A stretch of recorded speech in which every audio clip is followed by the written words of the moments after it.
Hello everyone, welcome back. Welcome back. So we are a little over halfway through the year, which we're just not going to talk about because what do you mean? What do you mean that we're already halfway through the year? This is insane. This is insane. But with that being said, as you guys can see by the title and the thumbnail of this video, we are talking about my 10 favorite books that I have read, my top 10 favorite books that I have read this year.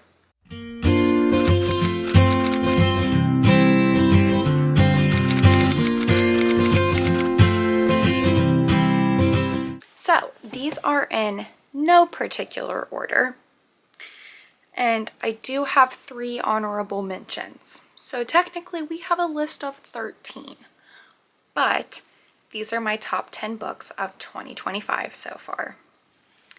Okay, so I'm not sure if I'm going to pronounce this author's name correctly, but I'm going to try, okay?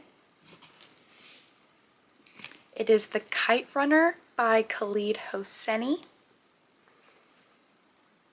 I'm so freaking sorry.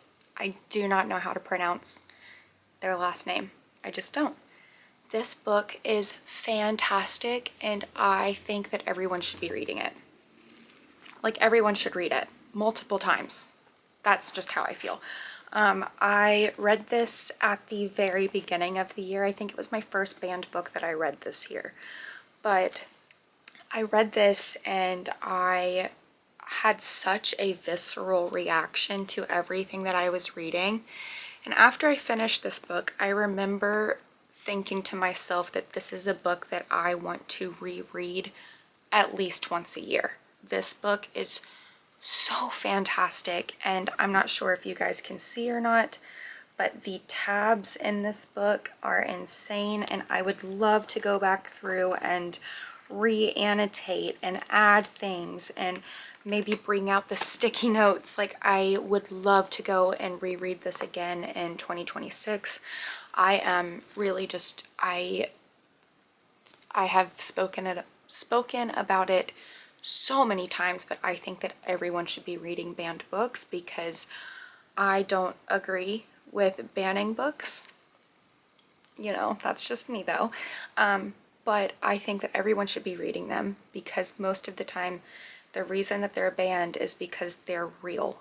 They are things that have happened, and there are things in these books that could be triggering and could have some difficult conversations included in them, but I think that they are conversations that we should be having as humans. I think that this is something that we should always be talking about with each other.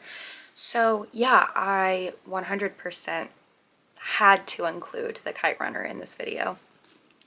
The next book that I had on this list was Demon Copperhead by Barbara Kingsolver.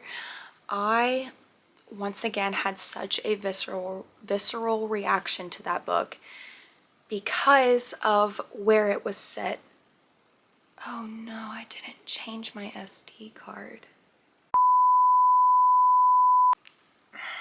I had such a visceral reaction because of where it was set and what was going on in this book, because it talked a lot about the opioid crisis in Appalachia. And I am from Appalachia. I have seen the opioid crisis.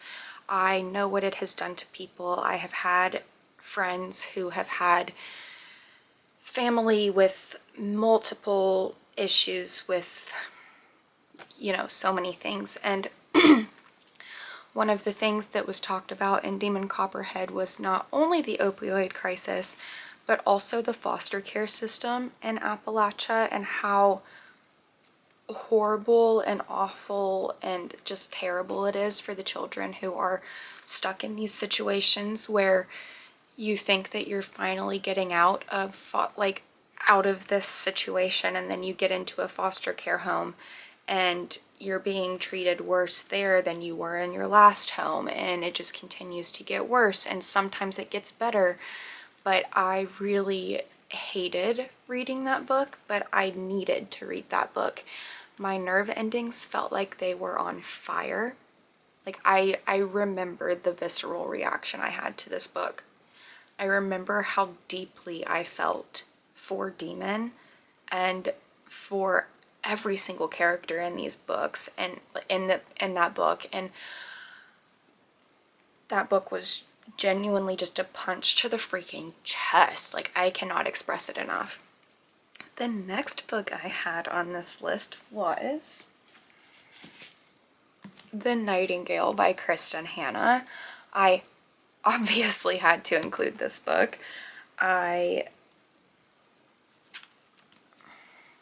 If I think about this book for too long, I'll start to cry because of how fantastic this book was. If you guys don't know, this book is basically about what the women did in the war, because a lot of the stories and movies and all of these things that we see and we read are about what the men are doing in the war and about the war. This one is about what the women did at home and how they were influential to winning this war. And I remember being so frustrated with pretty much every single sister. Like, I remember being frustrated at both of them so many times because I was like, just why? Why are we doing this? And then one of them ended up getting close with someone, and I remember being really frustrated at her for doing so because I'm like, literally, they are not good people and you're trying to get close with them.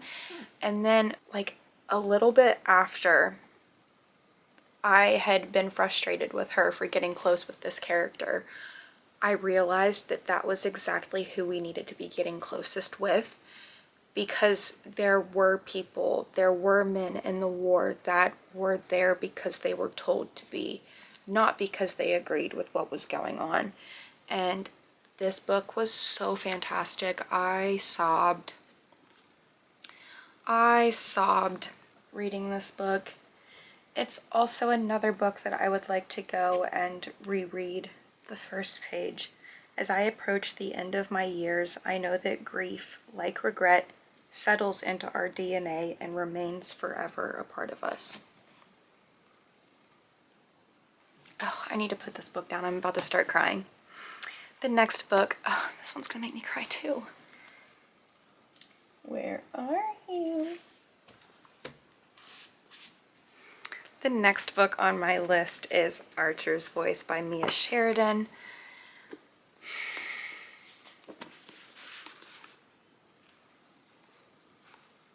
Archer freaking hail. Archer freaking hail. This book was so good, and I have another video of me reading. Actually, I think I have a video of me reading the past 4 books that I have spoken about. But I remember talking about how I loved Archer's Voice so much because it had representation that's not seen in books a lot, and I loved that. And what I mean by representation in this book is that Archer, our main male character, he does not have a voice, so he has to use sign language. Hence the name of the book, Archer's Voice, because Archer's voice is sign language. And our main female character, she goes to this town and sees Archer in a grocery store parking lot, and she goes up to him and introduces herself, and he's like very standoffish. So she starts asking around town, like, why is he the way that he is, and blah blah blah. And the next time they see each other, she realizes that he uses sign language, and lucky for him, her family uses sign language, so she already knows the language. So she's the only person in this town. The only person in this town, I want to state that very loudly, that can speak to Archer. This book is so good. This book is so good. Oh, I just read the back of it again. I literally am so obsessed with this book. I to read it again, but I know if I do, it's going to ruin me.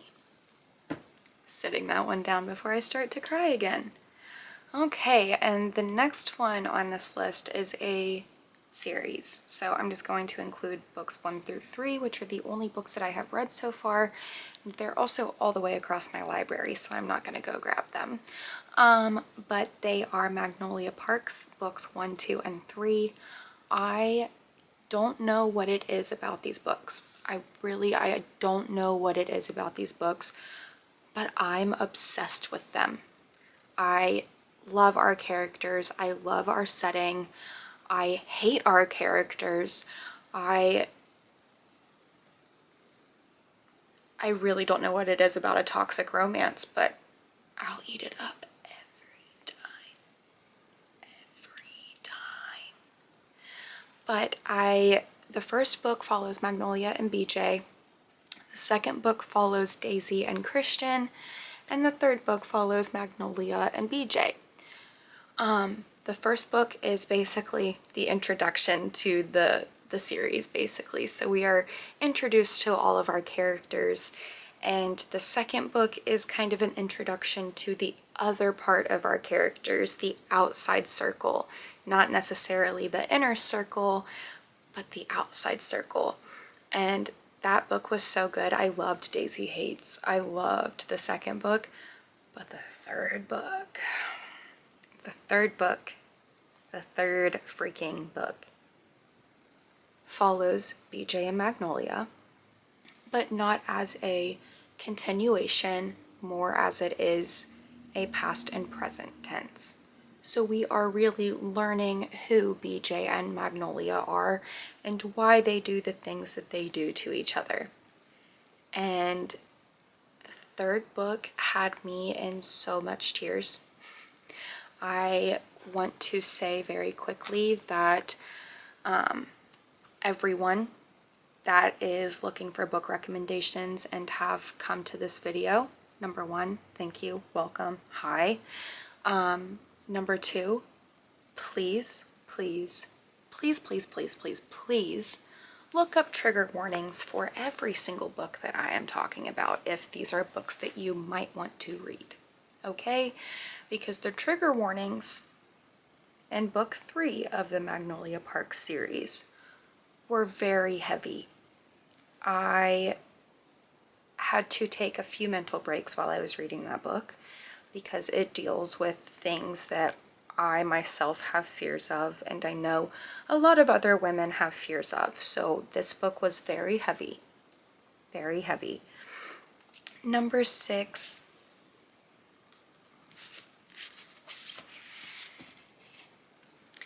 Great Big Beautiful Life by Emily Henry. Let me tell you guys, the way that I was so excited to get my hands on a new Emily Henry book, not to mention like Funny Story, because Funny Story's not on this list, but I did love Funny Story. I don't want that to come off as me hating Funny Story, but this one's better. This one's better. I loved every single second of that book. Every single second of that book. Oh, sorry, hold on, I have a ring notification. I loved every single second of this book. The way that Emily Henry writes about life and what comes with life, death. She writes grief and love and life so beautifully that I always know that I'm going to be able to escape into her books. If I need a book to escape into, it's an Emily Henry. If I'm having a hard time with books, if I'm in a book slump, if I'm not liking the book that I'm currently reading, I know that if I pick up an Emily Henry book, I can get through it. And this is me currently recommending you guys pick up Great Big Beautiful Life because this book was beautiful. This book follows our two main characters. They are both authors. They're both journalists. They're both writers, and they basically get a interview with this super famous socialite from the past, and they are basically competing for her story. It's the best way I can describe this book. But the story that we are told is so beautifully done. It always is beautifully done. Emily Henry will take it away every time. The next book is Butcher and Blackbird by Bren Weaver. Yep, you heard me. The book that I have been the most scared to read made it on my top 10 of the year, which is insane. That book was so good. It was super spicy. I loved our main characters so much. I will say, look up the trigger warnings for that book. That one in particular. Look up the trigger warnings for that book before you read it. There were multiple times where I got into bed to read before I went to sleep. And I had to sit my book down because it was very, very gruesome. It was very descriptive. It was making my stomach upset. So if you are an easy queasy like me, I would be very careful with this book, but I was able to get through it. I loved it, and I do kind of want to read the second book. Next,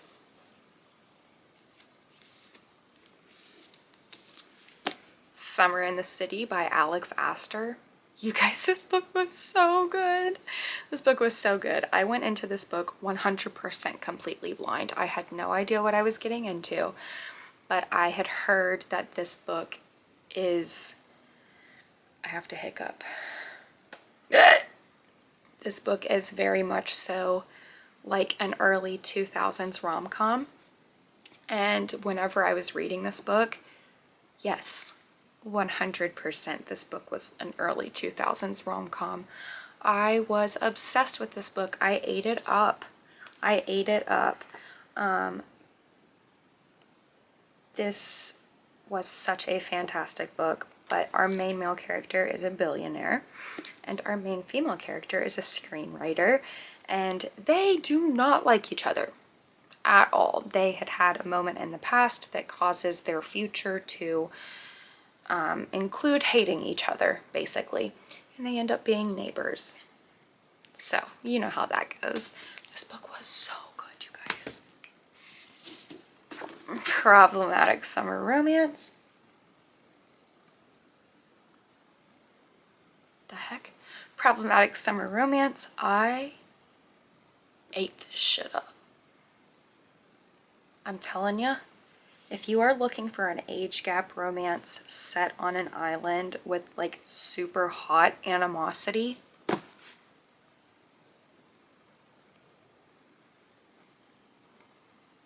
this one will do it for you.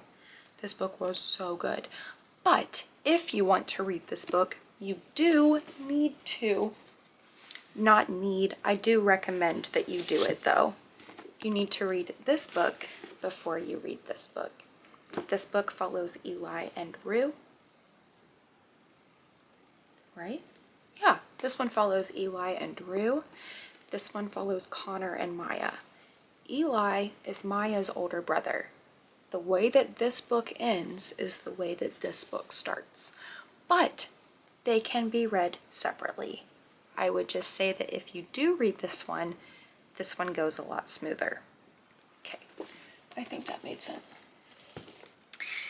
And the last book on this list is In 5 Years by Rebecca Searle, I believe is how you pronounce their last name.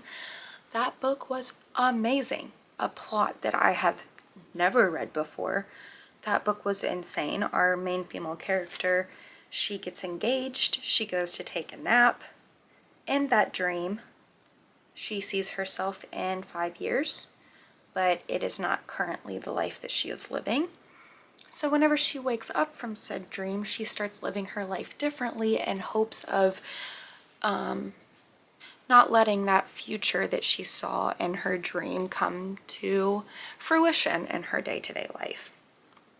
That book was so good. That book was so but also look up the trigger warnings, please, please, please. That book dealt with a lot of grief. Okay, there was a lot of grief in that book, so please be careful with that one. And then we've got our honorable mentions. The Color Purple by Alice Walker. I know I included 2 banned books on this list. I know. It deserves to be here, okay? The Color Purple by Alice Walker. Our second honorable mention is The Dead Romantics by Ashley Poston. And our third honorable mention, and the reason that this is not in my top 10, is because I read it for the first time years ago. And that is Remarkably Bright Creatures by Shelby Van Pelt.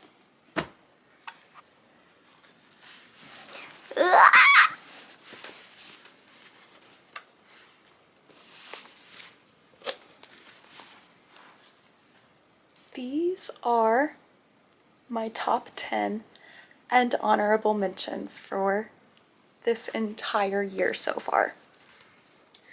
I hope you guys enjoyed this video. If you did, make sure you give it a thumbs up. Make sure you leave a comment downstairs. Make sure you subscribe. And I'll see you in the next one.